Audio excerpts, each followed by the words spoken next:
day one, I presented our gameplay team with what I thought was almost an impossible task, and that was to make our game look and feel way better than it ever has in the past. A major theme for us this year was this idea of the living world. Typically in basketball games, every team has kind of felt the same. You know, you get some signature moves, some players here and there, but overall teams have felt the same. We wanted everything on the court, from the way that fans react to you, the coaches, the player intelligence, everything to be part of this environment that was smart. The system is dynamically changing and evolving constantly. All 30 coaches now have their own mindset. If you look at the finals last year, you saw how the Warriors and the Cavs were constantly readjusting to each other. You saw Delly step up and play starter minutes, and you also saw how the Warriors went small ball and how successful that was for them. Basketball is a game of situations. The way players react to you as they see schemes on the floor, the way the coaches can see the patterns that you're trying to do and recognize it and adapt to it. In the regular season, Greg Popovich may give you just his base general pick and roll defense, but say you have success in game one of the playoffs versus them, game two is going to be entirely different. All these things make you have to step up to the challenge and come up with ways to solve these problems. Fundamentally, every single game relies on a good motion system, and basketball is no different. Situational movement gives the players the ability to detect when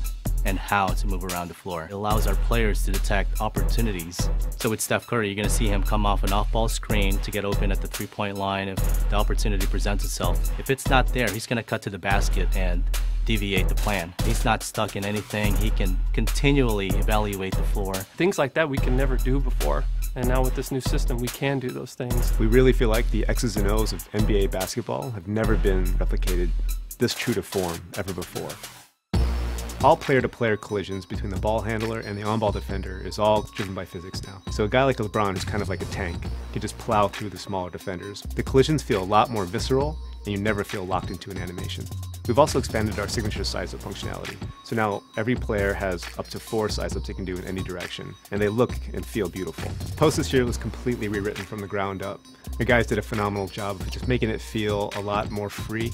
You feel like you have complete control over your player at all times. For NBA 2K16, we implemented a foot planning technology that detects exactly when your toe touches the floor and when it leaves the ground. What this does is actually it adds visual authenticity to player movement, and you can actually feel the physics, change in direction, cutting, overall player velocity. In the end, it gives us this visual authenticity in the game. And on the sticks, now we have 3 dedicated pass buttons that give you instant access to any pass type you'd want to throw. So bounce passes, flashy passes, lobs, alley-oops. This is easily the best looking, the best feeling, and the most realistic 2K basketball we've ever made. Well, winning is not a sometimes thing, it's an all-the-time thing. So this year, we had to top what we did last year. NBA 2K16 is going to be the smartest game of basketball we've ever made. It's going to have the most realistic physics you've ever seen in a basketball game. It's going to have storylines from game to game that change all the time. I can't speak highly enough of our gameplay team and what our engineers pulled off this year. They really pulled off the impossible. NBA 2K16 is going to be the most authentic sports gaming experience that you've ever played.